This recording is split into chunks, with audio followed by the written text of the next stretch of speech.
오늘 저희들이 이제 하나님 백성의 삶, 우리가 10번째 시간인데, 이제 처음 4주는 우리 그리스도인이 된다는 것이 무엇인가 하는 것을 저희들이 한 4주 정도 이제 말씀을 나누었습니다. 그래서 그리스도인들은 예수님을 내 삶의 구세주와 주인으로 모신 사람들입니다. 그리고 이제 저희들이 5주부터 이제 9주까지 5주 동안에는 이제 그리스도인이 되면 하나님과 새로운 관계를 이제 맺게 됩니다. 그래서 우리가 하나님에 대해서 어떤 그 태도를 취해야 되는가 하는 것을 저희들이 5주 정도 동안 이제 말씀을 가지고 함께 나누었습니다. 이제 오늘부터 시작을 해서 4주 동안에는 이제 그리스도인이 되면 하나님과의 관계가 또 달라지지만, 또 하나 이제 자기 자신에 대한 태도, 이제 그리스도인이 되면 자기 자신에 대한 태도가 달라지게 됩니다. 그래서 자기 자신을 어떻게 대해야 하는지 저희들이 한 4주 동안 이제 말씀을 나누게 됩니다. 저는 이제 태어나면서부터 교회를 다녔기 때문에 아마 교회에서 가장 많이 들었던 그 설교나 또 아마 그 권면의 말씀은 이제 자기를 부인해야 된다라는 이야기를 참 많이 들었습니다. 그래서 이제 그리스도인은 자기를 부인하는 사람이다. 그래서 왠지 내가 좀 하고 싶은 것, 또 이렇게 내가 가지고 싶은 것, 또 내가 좀 누리고 싶은 것, 그런 것을 막상 이제 가지려고 하면 마음에 왠지 모르는 그런 부담, 또 죄책감들을 이렇게 갖기도 했습니다. 그래서 저는 이제 예수 믿는 사람들은 참 이렇게 힘들게 살아가는 사람이구나, 자기를 부인하면서 또 자기 십자가를 지면서 살아가야 되니까. 그런데 제가 이제 청년 때 읽었던 그 책 중에 저한테 참 그 충격을 줬던 그 책이 하나 있었는데, 그 책이 뭔가 하면 이제 윌트 트로빗이라고, 아마 옛날 우리 좀 40, 50대 분들은 좀 아실 것 같아. 나는 너와 결혼하였다. 그래서 과거에 저희들이 청년 시절 때 아마 결혼을 하는 사람이라면 꼭 읽었던 책 중에 하나가 나는 너와 결혼하였다, 이 윌트 트로빗의 책이 있습니다. 그런데 이분이 쓰신 또 다른 책 하나가 뭔가 하면 너 자신을 사랑하라 라는 책이 있었어요. 그래서 저는 이 제목 자체가 저한테 충격이었습니다. 우리 그리스도인들은 자신을 부인하고 죽여야 되는데 너 자신을 사랑해라, 이거는 또 무슨 말인가. 그런데 이제 그 책을 쭉 읽다 보니까 이제 그 서기관이 예수님께 와서 이렇게 질문을 했죠. 선생님, 가장 큰 계명이 뭡니까? 이렇게 물었을 때 이제 예수님 답변이 뭐였습니까? 첫째는 이제 마음을 다하고 또 성품을 다하고 힘을 다해서 누구를 사랑해야 됩니까? 주 너의 하나님을 사랑해라. 그러니까 하나님이 우리에게 주신 가장 큰 계명은 이제 마음과 뜻과 힘을 다해서 하나님을 사랑하는 겁니다. 그런데 이게 전부가 아니고 이제 둘째는 이와 같으니, 첫째만큼이나 중요합니다.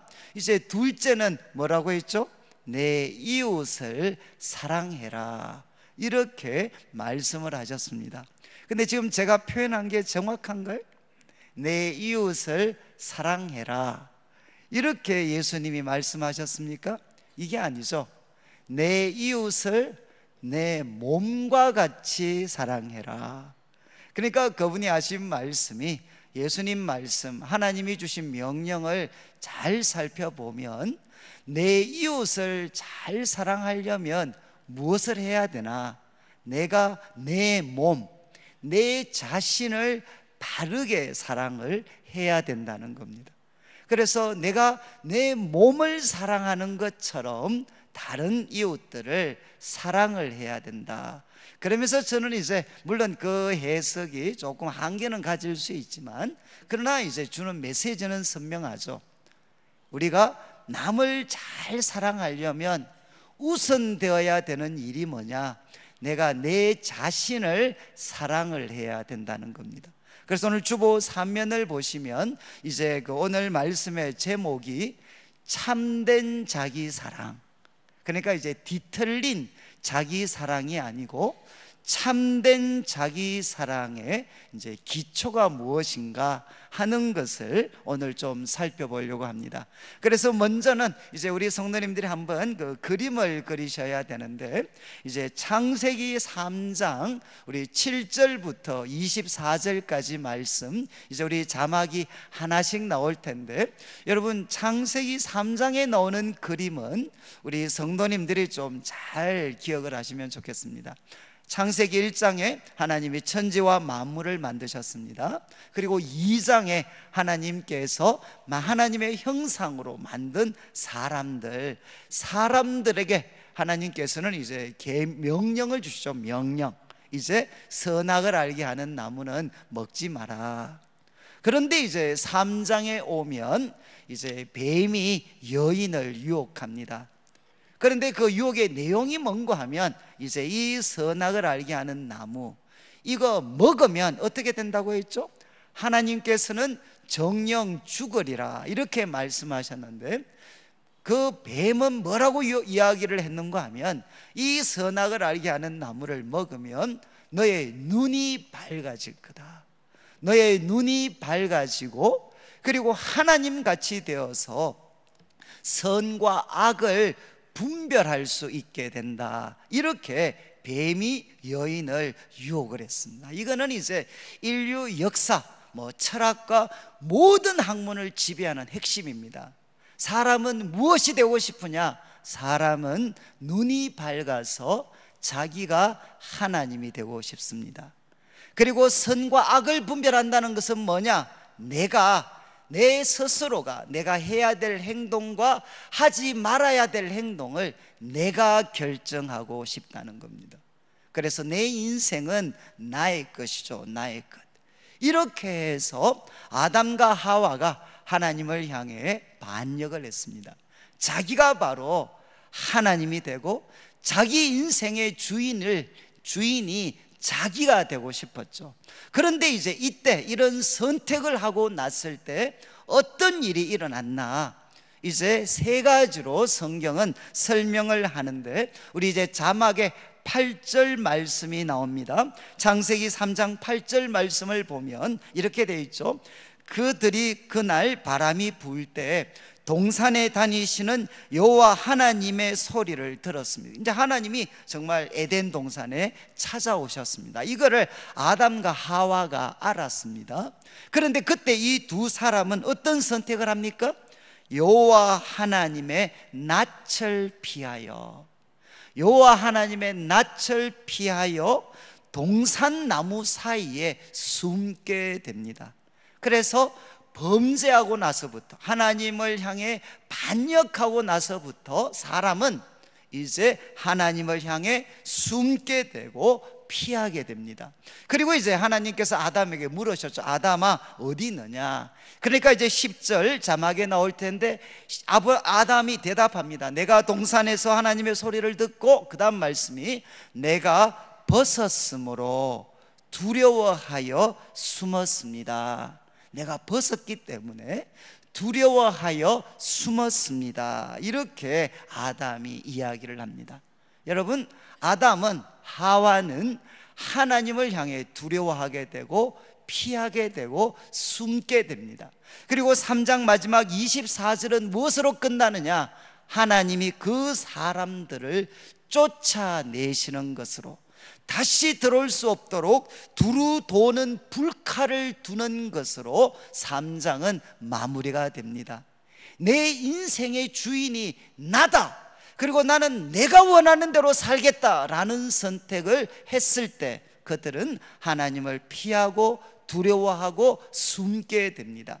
그런데 또 하나 이제 중요한 장면은 우리 3장 7절인데 한번 보시면, 이제 이 선악을 알게 하는 나무를 먹고 나서 우리 자막에 나올 텐데 7절 말씀에 이렇게 이야기합니다. 이에 그들의 눈이 밝아졌습니다. 그리고 눈이 밝아져서 하나님처럼 된 것이 아니라 그들은 자기들이 벗은 줄을 알게 됩니다. 이게 참 이상하잖아요. 원래 벗고 있었는데. 그런데 이제 벗은 줄을 알게 됩니다. 그리고 무슨 행동을 하느냐? 무화과 나무 잎을 엮어 치마로 삼게 됩니다. 우리 여자분들은 정말 이 구절을 깊이 묵상하셔야 돼요. 왜냐하면 이 구절이 패션의 시작입니다. 성경에서 처음 옷이 등장하는 장면입니다. 도대체 왜 인간이 옷을 입게 되었는가? 어떤 상황에서 무엇을 위해 인간은 옷을 만들었는가? 여러분, 이제 바로 2장 마지막을 보면 아담과 하와가 벌거벗고 있었지만 그들은 부끄러워하지 않았습니다. 그러나 그들 속에 내 인생은 내 것이다 라는 죄가 들어왔을 때 그들은 자신을 향해 무엇을 갖게 되죠? 근원적인 수치심을 갖게 됩니다. 이거 정말 중요합니다. 하나님을 떠난 인간은 누구도 예외 없이 자신을 향해 근원적인 수치심을 갖게 됩니다. 그래서 어떻게 되죠? 옷으로 자신을 감추게 됩니다. 이 옷은 이제 아담과 하와 사이에 이제는 누구도 허물 수 없는 벽이 생기게 됩니다. 그리고 이 옷을 통해서 자신을 있는 그대로 나타내는 게 아니라 언제나 사람들에게 숨기게 되고 그리고 포장하게 되고 위장하게 됩니다. 그래서 이제 사람은, 하나님을 떠난 사람은 자신을 향해 근원적인 수치심을 갖고 자신을 있는 그대로 나타낼 수가 없기 때문에 그들은 옷으로 자신을 가립니다. 사람과 사람 사이에는 두꺼운 벽이 있습니다. 그리고 이제 더 나아가서 이제 사람이 자신의 인생을 자신의 것이라 주장했을 때 이제 서로의 관계가 뒤틀리게 되죠. 그래서 우리 12절 13절 자막이 나올 텐데, 하나님께서 아담에게 너 왜 먹었냐, 왜? 그러면 우리 성도님들, 만약에 남자 성도님들이라면 그래도 이렇게 경상도 싸나니까 제가 했습니다, 제가, 이렇게 이야기해야 되잖아요. 그런데 하와가 뭐라고 했습니까? 하나님께서 내게 주신 여자, 그가 주어서 먹었습니다. 너 왜 먹었냐? 그러니까 하나님을 향해 아담이 도전을 하는 거죠. 저 여자가 내 인생을 망쳤습니다. 그런데 저 여자를 누가 줬느냐? 하나님이 주셨지 않습니까? 하나님이 주신 저 여자가 내 인생을 망쳤습니다. 그리고 또 하나님께서 이제 여자에게 묻습니다. 13절을 보시면 여인한테 너 왜 먹었냐? 그러니까 또 하와도 똑같이 대답하죠. 뱀이 나를 깨워서 내가 먹었습니다. 여러분, 하나님을 떠난 인간은 언제나 바로 책임 전가. 잘하면 전부 다 자기 탓이고, 그리고 못하면 전부 다 남의 탓입니다. 사람은 책임을 전가합니다. 그리고 이제 우리가 찾아보진 않지만 4장에 가면 여러분, 아담과 하와의 두 아들 사이에 무엇이 벌어지게 되죠? 이제 서로를 죽이는 살인이 벌어지게 됩니다. 그런데 무엇이 동기가 됐습니까? 두 사람, 가인과 아벨이 하나님께 예배를 드렸는데 하나님이 가인의 예배만 받게 됩니다. 비교의식.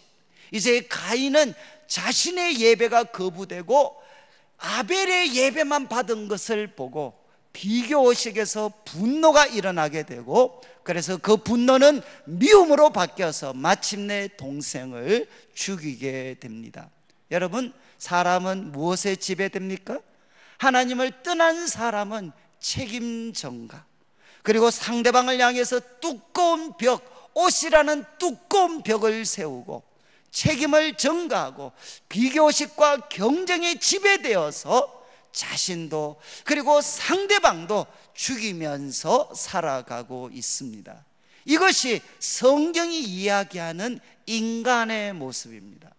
저도 이제 여러 이데올로기와 관련되거나 철학이나 이런 관련된 책들을 봤을 때 저는 성경만큼 인간의 실체를 이렇게 정확하게 묘사하고 있는 그런 자를 저는 본 적이 없는 것 같아요. 여러분, 사람은 자기가 하나님이 되려고 하다가 어떻게 됐죠? 하나님을 향해서는 피하고 있습니다. 자신을 향해서는 근원적인 수치심을 갖고 있습니다. 사람에게는 벽을 샀습니다. 그리고 또 책임을 전가합니다. 남을 이기면서 경쟁하고 비교의식에 사로잡혀서 아름다운 옷을 스스로의 힘으로 만들어내려고 사람들은 노력하고 있습니다. 저는 이제 제가 그 대학을 다닐 때는 저도 뭐 이렇게 유행가 같은 거 뭐 이렇게 좀 저도 좋아하고 그랬었는데, 저는 이제 신용원 씨 노래를 좋아했어요. 신용원 씨. 그래서 우리 신용원 지금 권사님이시죠. 분당 우리 교회 이제 권사님이신데, 저는 이제 이분의 노래 중에 이제 국민가요가 있잖아요. 개똥벌레. 저도 이제 우리 여전도에 어쩔 수 없이 한번 제가 이렇게 놀러를 가면 제일 힘든 게 이제 노래를 시킬 때, 어쩔 수 없이 제가 이제 한 곡 하는 게 이 개똥벌레 쪽인데, 이 개똥벌레는 정말 인간, 오늘 말씀드린 이 인간의 모습을 너무나도 잘 나타내고 있는 가사입니다. 가사가 어떻게 되죠? 아무리 우겨봐도 어쩔 수가 없습니다. 그 다음 가사가 뭡니까? 저기 개똥 무덤이 너의 집이다. 이 말은 뭡니까? 너 아무리 잘난 척해도 너는 개똥이야, 개똥. 그리고 가슴을 내밀어도 뭐가 없습니까? 친구가 없습니다. 약간 노래방을 다니셨네 보니까. 이제 가슴을 내밀어도 친구가 없습니다. 그 다음 가사가 뭐죠? 노래하는 새들도 멀리 날아갑니다. 나만 가면 멀쩡하게 노래하던 새들도 다 날아가요. 그러니까 사정을 하잖아요. 가지 마라, 가지 마라, 가지를 마라. 나를 위해서 노래 하나만 좀 불러다오. 그 다음 결론이 뭐죠? 이제 결론 나가기 전에 나나나나나나 한번 이렇게 분위기를 깔아주고, 그 다음 나오는 게 뭡니까? 오늘 밤도 이렇게 울다가 잠이 든다. 그러면 이제 우리 어른들하고 하면 재미가 없어요. 이게 청년들하고 하면 오늘 밤도 이렇게 울다 잠이 든다. 그럼 애들 뒤에서 이게 다 애들이 이제 이거를 추임새를 넣어주는데, 여러분 이제 오늘 밤도 이렇게 울다가 잠이 든다. 이건 청년들만이 아닙니다. 할매들 울다가 많이 주무시잖아요. 또 이제 힘 빠진 우리 할아버지들도 많이 울다가 주무시고요. 그리고 우리 아내들 울다가 잠드는 사람 많습니다. 그리고 남자들 잘난 척하지만 여러분 울다가 잠이 드는 사람들 많이 있어요. 여러분 우리는 누구냐? 이제 신영원 씨가 이야기했죠. 우리는 개똥이들입니다. 개똥이들. 그러니까 어떻게 되죠? 우리를 사랑하는 사람 그렇게 많지 않습니다. 그리고 저는 이제 이 노래만큼이나 좋아했던 게, 제가 사실 유리벽이라는 그 노래가 있어요. 이거는 그렇게 많이 알려지지는 않았는데 나중에 이 가사를 한번 검색해 보시면, 저는 이제 이 유리벽 이렇게 시작을 합니다. 내가 너의 손을 잡으려 해도, 이제 이 분위기가 사랑하는 두 명이 같이 있습니다. 내가 너의 손을 잡으려고 해도 바로 옆에 있는데 잡을 수가 없어요. 보이지 않는 그 무엇이 참 우리를 슬프게 합니다. 그리고 조금 더 가면 나는 느낄 수가 있습니다. 부딪히는 그 무엇이 있습니다. 그리고 그 다음 가사가 뭔가 하면 사랑도 우정도 다 유리벽 안에 놓여 있습니다. 말씀하시겠죠? 바로 옆에 있는 사람 사랑하기 때문에 손만 내밀면 잡을 수 있는데 내밀면 잡을 수가 없어요. 왜? 보이지 않는 유리벽이 나와 너 사이를 막고 있습니다. 그래서 그 후렴 가사 정말 슬퍼요. 유리벽 유리벽 뭐 예? 그때 제가 갑자기 웃으셔가지고 가사를 까먹었거든요. 유리벽 유리벽 아무도 깨트리지 않네. 그 다음 마지막 가사가 모두가 모른 척하네. 여러분 모두가 모른 척하네. 그게 인생이야. 그렇게 살아. 이게 뭐겠습니까? 인간은 자신을 볼 때 부끄럽습니다. 그리고 인간은 뭐냐? 외로워요. 옷을 입고 살아갑니다. 항상 담을 쌓으면서 사람은 살아갑니다. 그러니까 고독하고 슬프고, 그러니까 이제 성경은 이야기를 합니다. 하나님을 떠난 사람들은 누구도 예외 없이 이렇게 살아갑니다. 그래서 이제 에베소서, 우리가 여러 번 살폈던 에베소서 2장 1절부터 3절까지 말씀을 보시면 이제 자막이 나옵니다. 이제 이거를 바울은 신학적으로 세 가지 묘사를 합니다. 이 창세기 3장의 이미지를 이제 에베소서 2장 1절을 보시면 뭐라고 했습니까? 그는 허물과 죄로 죽었던 너희를 살리셨도다. 우리는 어떤 상태죠? 예수님 알지 못할 때 우리는 허물과 죄로 죽어 있었습니다. 죽었다는 것은 하나님과의 단절입니다. 생명의 근원이신 하나님으로부터 단절되어 있었기 때문에 사람은 죽어 있습니다. 그리고 2절을 보시면 그때 너희는 그 가운데서 행하여 이 세상 풍조, 하나님 없이 만들어진 가치관, 그리고 풍속, 이 세상 풍조를 우리는 따랐습니다. 이거는 노예적인 추종입니다.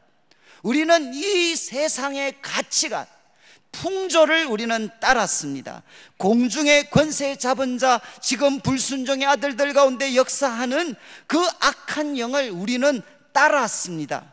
그리고 또 세 번째는 우리 3절을 보시면 전에는 우리도 그 가운데서 우리 육체의 욕심을 따라 지냈습니다. 육체와 마음이 원하는 것을 하였습니다. 여러분, 지금 바울이 세 번이나 따랐습니다, 따랐습니다, 따랐습니다. 이 말은 뭐죠? 오늘날 사람들은 나는 자유다 라고 이야기하지만 성경은 이야기합니다. 당신은 노예야. 무엇의 노예인가? 이 세상 풍조의 노예입니다. 그리고 마귀의 노예고, 모든 종교가 가르치는 것처럼 당신들은 욕심의 노예입니다.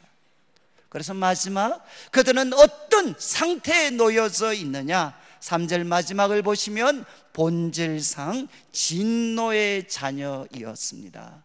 하나님으로부터 벌을 받을 수밖에 없는 그런 신분, 진노의 자녀였습니다. 그래서 사람은 이런 상태에 놓여져 있기 때문에 자기 자신을 향해서 언제나 근원적인 수치심을 갖고 분노하고 만족하지를 못합니다. 그런데 이제 성경 이야기하는 가장 놀라운 소식은 2장 4절, 우리 이제 자막이 나올 텐데 2장 4절에 뭐라고 기록했느냐? 그러나 긍휼이 풍성하신 하나님이 우리를 사랑하신 그 큰 사랑을 인하여, 성경 이야기하는 가장 놀라운 소식은 무엇이냐? 이런 인간을, 이런 나를 하나님은, 긍휼이 풍성하신 하나님은 그 큰 사랑으로 나를 사랑했다는 것입니다. 우리를 사랑했다는 겁니다. 그래서 어떤 일을 하셨느냐? 독생자를 보내주셨습니다. 그리고 우리가 받아야 될 모든 죄의 형벌을 예수님이 다 담당하도록 만드셨어요. 예수님은 십자가에 피 흘려 죽으셨습니다. 그리고 이 예수님이 하나님의 아들이시고 우리를 죄와 사망에서 구원할 유일한 구세주다라는 것을 보여주시기 위해서 하나님은 예수님을 3일 만에 다시 살리셨습니다. 그리고 그분은 하늘에 오르셨습니다. 그래서 이제 사도 바울은 이야기합니다. 우리를 사랑하신 하나님의 그 큰 사랑 때문에, 그리고 예수님을 통해 이루신 그 놀라운 일 때문에 이제 5절 자막이 나옵니다. 5절을 보시면 어떤 일이 일어났습니까? 허물로 죽은 우리를 하나님은 그리스도와 함께 살리셨습니다. 아까 허물과 죄로 죽었다 그랬잖아요. 그런데 이제는 예수님 통해서 하나님은 허물로 죽은 우리를 살리셨습니다. 그리고 이제 5절을 보시면 이런 말씀이 있습니다. 또 함께 일으키사, 하나님께서는 예수님과 함께 우리를 살리셨을 뿐만 아니라 쓰러져 있던 우리들을, 노예가 되어져 있던 우리들을 하나님은 일으켜 주셨습니다. 무엇으로? 부활의 능력으로. 예수님을 다시금 살리시는 데 사용했던 그 하나님의 놀라운 능력으로 하나님은 우리를 다시 일으켜 주셨습니다. 그리고 이제 6절 마지막을 보시면 나아가서 그리스도 예수 안에서 우리를 하나님과 그리스도 예수 안에서 함께 하늘에 앉히셨습니다. 아까는 우리가 본질상 진노의 자녀였는데 이제는 무엇이 되었느냐? 그리스도 예수 안에서 함께 하늘에 앉았습니다. 이 표현은 두 가지를 뜻하고 있어요. 하나는 우리는 하나님의 영광스러운 자녀가 되었습니다. 예수님처럼 예수님과 함께 하나님의 영광스러운 자녀의 신분을 가지게 되었고, 그리고 하늘에 앉혔다는 또 한 가지 의미는 뭐냐? 예수님의 승리가 나의 승리가 되었다는 겁니다. 여러분, 이제 사도 바울은 이야기를 합니다. 하나님은 이런 우리를 사랑하셨습니다.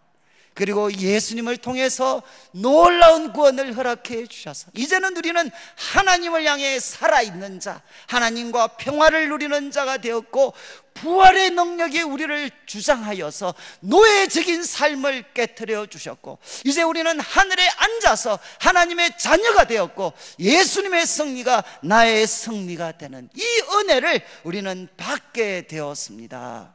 그리고 여러분이 이제 8절 말씀을 보시면 이 놀라운 하나님이 주신 은혜, 이거를 어떻게 내 것으로 항상 누릴 수 있느냐? 우리 8절 말씀, 우리 이제 자막이 나올 텐데 여러 번 살펴봤습니다. 같이 그다음 시작. 너희는 그 은혜에 의하여 믿음으로 말미암아 구원을 받았습니다. 이것은 너희에게서 난 것이 아니요 하나님의 선물이라. 하나님의 은혜로 준비하신 그 놀라운 구원이 어떻게 나의 것이 되느냐? 믿음으로 말미암아. 하나님을 향한 신뢰, 믿음으로 말미암아 우리는 하나님의 은혜로 준비하신 그 구원이 나의 것으로 우리는 누릴 수가 있습니다. 그래서 이제 우리가 몇 번 살폈던 10절 말씀, 그래서 우리는 무엇이 되었느냐? 우리 자막에 10절이 나올 텐데, 우리는 그가 만드신 바라, 다른 말로 하면 우리는 하나님의 작품이 되었습니다. 그리스도 예수 안에서 선한 일을 위하여 새롭게 지음을 받은 자입니다. 우리는 새 창조, 예수님 안에서 선한 일을 위하여 하나님이 새롭게 창조하신 사람들입니다. 이 일은 하나님이 전에 준비하사 우리로 그 가운데서 행하게 하려고 했던 그 일을 이제는 예수님 안에 우리는 이 일을 할 수 있는 사람이 되었습니다. 이렇게 사도 바울은 이야기를 합니다. 여러분, 이제 에베소서 2장 1절부터 10절까지 말씀을 통해 우리는 두 가지를 확인했습니다. 하나는 예수님을 알기 전 우리들의 상태입니다. 그때는 죽었고 노예였고 진노의 자녀여서 우리는 나 자신을 바라볼 때마다 우리는 수치심을 가지고 분노를 가지고, 그리고 사람들 앞에 서면 위장하고 포장하고 벽을 쌓으면서 우리는 살아갔습니다. 그러나 이런 우리를 하나님은 너무나도 사랑해 주셔서 독생자 예수님을 보내주셨고, 이 예수님 안에서 우리는 다시 살아났습니다. 그리고 또 다시 부활의 능력으로 하나님이 우리를 일으켜 주셨습니다. 그리고 하나님은 하늘에 앉히셔서 그분의 자녀가 되는 권세, 그리고 그분의 승리가 나의 승리가 되도록 하셨습니다. 그래서 하나님이 나를 위해서 하신 이 놀라운 일들을 믿음으로 받아들일 때 이제 결론이 뭔가 하면 나는 나 자신을 바르게 사랑할 수가 있습니다. 저는 이제 제가 여러분들한테 여러 번 드렸던, 저는 이제 어릴 때부터 제 자신에 대해서 저는 굉장히 이렇게 부정적인 사람이었습니다. 제 동생, 제가 사남매인데 제 동생들은 다 키가 커요. 키도 크고 아주 인물도 좋고. 근데 저만 이제 우리 할머님을 닮아가지고 키가 잘 못 컸습니다. 키가 잘 못 컸고, 그리고 이제 저는 또 약했습니다. 약했고, 그리고 이제 제가 얼굴이 아주 신비롭게 생겨가지고, 그래서 이제 어릴 때 저보고 이제 어른들이 이 머리가 좀 삐딱하다고 삐떡이라고 하다가, 또 그 다음에 이제 윤곽이 좀 나온 이쪽이 절벽이라 가지고 빨래판이라고 하다가, 그 다음에 또 조금 크니까 이제 이 식물성으로 머리가 좀 꼬불꼬불해서 양배추로 넘어갔다가 마지막 마무리는 감자로 끝이 났습니다. 그래서 저는 이제 항상 제 자신에 대해서 좀 부정적이었어요. 그리고 저는 지금도 하도 제가 이렇게 돌아다니니까 이게 뭐죠? 이 넥타이가 좀 삐딱해져 가지고 이것 때문에 제가 거울을 보지, 저는 거울을 보지 않습니다. 그러니까 이제 거울에 비친 얼굴을 아직도 이제 그렇게 기쁘게 받아들일 여유가 별로 없어요. 그래서 저는 항상 제 자신에 대해서 좀 부정적이었습니다. 그런데 이제 하나님이 저를 긍휼하게 생각하셔서 이제 교회에서 성경 고사 대회 이런 걸 한번 나갔는데, 제가 이제 어떻게 하다 보니까 1등을 했어요. 그래서 저는 그때 비로소 내가 시험을 잘 치는 은사가 있구나 하는 걸 그때 처음 알게 됐습니다. 교회에서. 그래서 제가 이제 공부를 나름대로 열심히 해서 이제 고등학교 때까지는 이 공부가 저의 옷이었어요. 정말 제 패션이었습니다. 그래서 이 공부라는 옷을 갖고 이제 그렇게 살았습니다. 그러다가 이제 대학을 가서 참 이렇게 데모도 하게 되고 또 제 관심사가 달라지면서 제 유일한 옷이었던 이 공부가 이게 망가지기 시작을 했습니다. 저는 정말 이제 우리 과에서 거의 끝을 달렸습니다. 그러니까 저는 이제 저 자신을 도저히 이렇게 받아들일 수가 없었습니다. 그리고 이제 고향에 가면 저에 대해서 모든 기대를 갖고 계시는 부모님들이 너무 부담스럽게 다가왔고, 그리고 교회를 가면 우리 선배들이 저에게 호의와 사랑을 베풀지만 항상 마음에 질문이, 이 사람들이 진짜 내 모습을 알면 이렇게 사랑할까? 항상 제 마음에는 이런 염려 그리고 그런 부끄러움이 저한테 있었어요. 그래서 저는 참 삶에 이렇게 저는 대학교 2학년 겨울 정도에 정말 바닥을 쳤습니다. 소위 우울증에 사로잡혀서 고생도 했고, 그런데 그때 이제 하나님이 찾아오셨어요. 그리고 딱 한마디 말씀을 저에게 주셨습니다. 나는 너를 부끄러워하지 않는다. 정말 이제 이 말씀이죠. 나는 너를 부끄러워하지 않는다. 저는 저 자신이 부끄러워서 견딜 수가 없는데, 그런데 거룩하신 하나님, 불꽃 같은 눈동자를 갖고 계시는 그 하나님이 저를 보고 나는 너를 부끄러워하지 않는다, 그렇게 말씀을 해주셨어요. 그리고 또 나아가서 너는 내 사랑하는 아들이다, 나는 너를 참 기뻐한다, 이렇게 말씀을 들려주셨어요. 저는 그때가 천국에서 그 말씀이 제 영혼에 울려 퍼질 때 저의 참 삶을 짓눌렀던 이 근원적인 수치심, 나 자신에 대한 근원적인 수치심이 이제 벗겨졌어요. 정말 천국을 맛봤습니다. 그런데 이제 그 다음날 아침에 일어나니까 약효가 떨어져가지고 마음에 정말 많은 질문이 막 쏟아져 나왔어요. 나 같은 모순덩어리, 어쩌면 나 같은 나고자 실패자를 어떻게 전능하신 하나님이, 의로우신 하나님이 부끄러워하지 않을 수 있나? 하나님, 정말 사랑 때문에 거룩을 포기하셨습니까? 사랑 때문에 진실을 포기하셨습니까? 제가 하나님께 그렇게 질문을 했어요. 근데 그때 하나님께서 저한테 명확한 답변을 주셨어요. 이 바보 같은 놈아, 그것도 모르냐? 내가 너를 부끄러워하지 않는 것은 나는 너를 볼 때마다 그리스도를 통해서 너를 보고 있어. 그리고 하나님이 저한테 말씀을 주셨어요. 너 누군지 알아? 너는 그리스도 안에 있는 자야. 정말 우리 하나님께서 저한테 명확한 답변을 주셨어요. 왜 저와 같은 이 모순덩어리, 어쩌면 개똥벌레와 같은 인생을 하나님이 부끄러워하시지 않을 수 있나?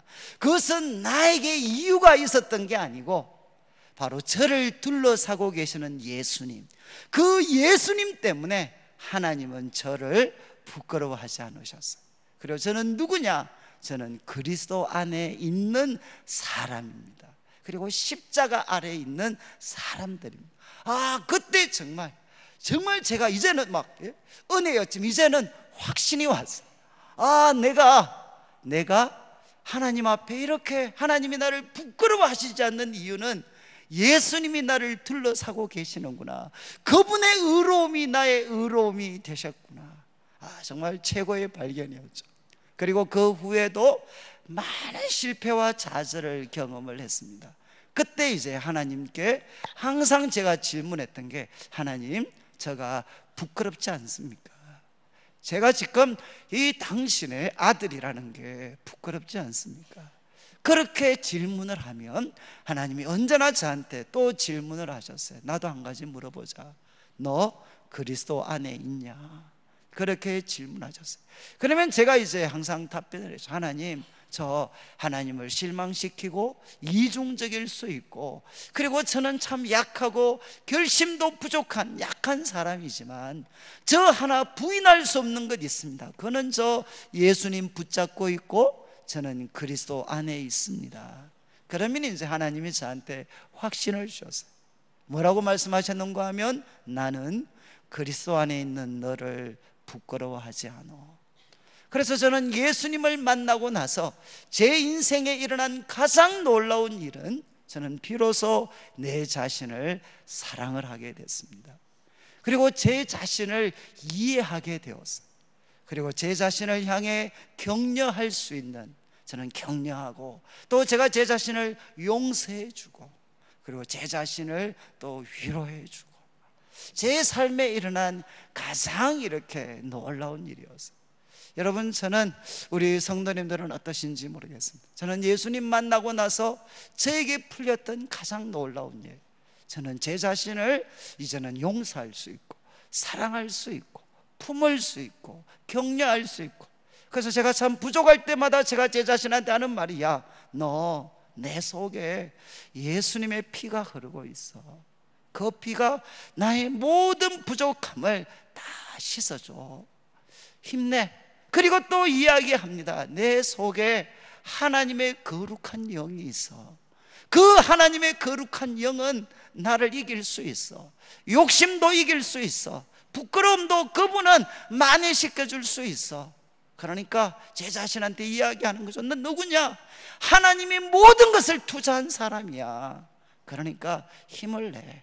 여러분, 믿음, 소망, 사랑, 여러분, 예수님을 향한, 하나님을 향한 믿음이 회복될 때 무엇이 일어나죠?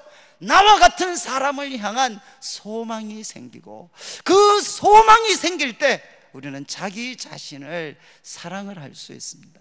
그래서 저는 예수님 만나고 나서 가장 놀라웠던 일은, 여러분, 참 사람에게는 이렇게 몸부림을 치지만 누구나 약점이 있습니다. 저는 이제 교회에서 기회를 주셔서 유학을 갈 때 참 이제 그런 생각을 했어요. 나는 목사가 될 거니까, 또 담임 목사가 될 거니까 난 약점이 없어야 돼. 그리고 저는 그렇게 생각했어요. 약점이 있으면 밟혀.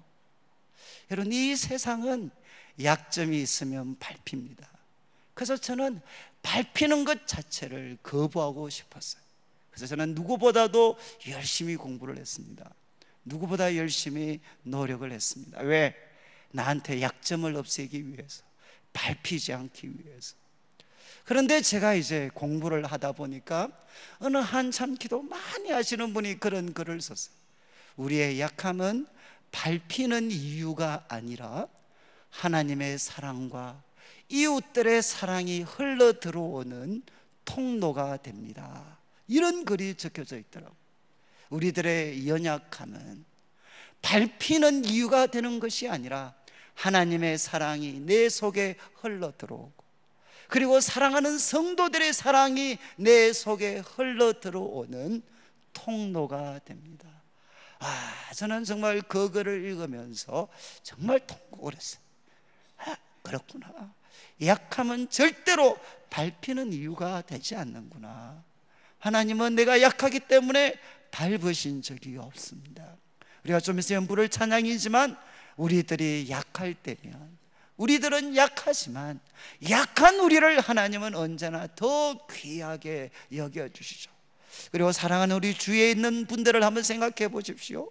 우리가 약하면 하나님 마음에 감동된 사람들은 언제나 우리를 사랑해 줍니다. 저는 그 글을 읽고, 그리고 하나님이 주신 그래서 성경도 이야기하사니 바울이 자신의 연약함 때문에 하나님 앞에 고백할 때, 야, 너의 약함은 하나님의 강함이 된다 라는 것을 하나님은 바울에게 확인시켜 주셨어요. 그리고 나서 제게 일어난 가장 놀라운 이야기는, 저는 이제 모른다고 이야기할 수 있습니다. 저는 모르는 게 많습니다.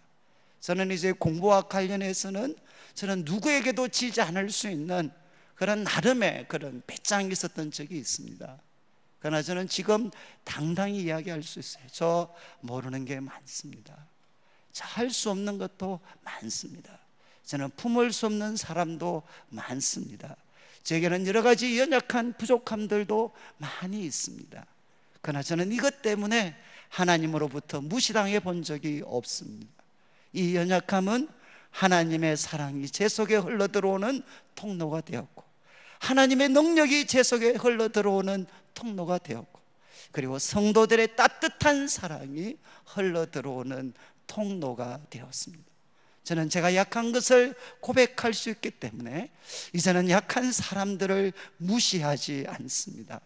저는 약한 사람에 대해서 어느 누구도 어쩌면 보통 사람들이 충분히 가질 수 있는, 저는 그 어떤 마음들, 정말 그분들도 나와 같이 약하지만 그 속에 예수님의 피와 성령의 도우심이 있다는 것을 저는 믿기 때문에 누구도 함부로 판단하지 않습니다. 저는 예수님을 믿고 내 자신을 사랑하게 되고 내 자신을 하나님 앞에 기꺼이 인정할 수 있게 될 때 제 삶을 짓눌렀던 그 무거운 짐에서부터 하루하루 조금씩 벗어나는 삶을 살아가고 있습니다. 저는 우리 성도님들, 저는 나이가 들면 들수록 느끼는 게 있어요. 가장 감당하기 힘든 사람은 바로 나 자신입니다. 남편도 아니고 아내도 아니고 자식들도 아니고 시간이 지나면 지날수록 가장 무거운 짐은 바로 나 자신입니다. 여러분, 나 자신도 감당하기 힘든 이 힘든 나를 놀랍게도 하나님은 사랑하셨어요. 저는 하나님이 너무너무 좋아요. 왜? 우리가 약하지만 이런 우리를 다 하시면서 하나님은 참 사랑해 주셨어요. 그래서 그분 앞에 가면 기쁨이 있어요. 그리고 그분 앞에 가면 자유가 있어요. 그리고 그분 앞에 가면 우리는 춤을 출 수가 있고 그분 앞에 가면 미움과 분노가 내려지고 다시금 예수님의 사랑이 우리 마음속에 흘러 들어와서 이 악하고 패역한 세상에 하나님의 사랑이 흐를 수 있는 그런 힘과 용기를 하나님은 우리에게 허락해 주십니다. 저는 오늘 말씀을 마무리하면서 우리 성도님들 한 분 한 분이 정말 하나님이 나를 향해 갖고 계시는 그 사랑, 하나님이 나를 향해 갖고 계시는 그 사랑으로 나 자신을 사랑할 수 있는 그런 우리 성도님들, 여러분 자기를 격려 많이 해줘야 돼. 그리고 자기, 야, 너 고생한다, 정말 너 정말 힘이 무겁구나, 너 수고한다, 하나님 믿어야지. 그래서 우리 자신을 많이 격려해 주셔야 돼. 격려. 그래서 우리들 자신을 사랑하고 그 속에서 회복된 사랑을 가지고 우리의 가족과 이웃과 성도들을 정말 잘 섬기고 사랑할 수 있는 우리 성도들 되셔서 정말 우리 성도들이 가는 곳에는 사람들이 숨을 쉴 수 있는 그런 아름다운 곳으로 만들어 가시는 우리 성도들 되시기를 주님의 이름으로 축원합니다.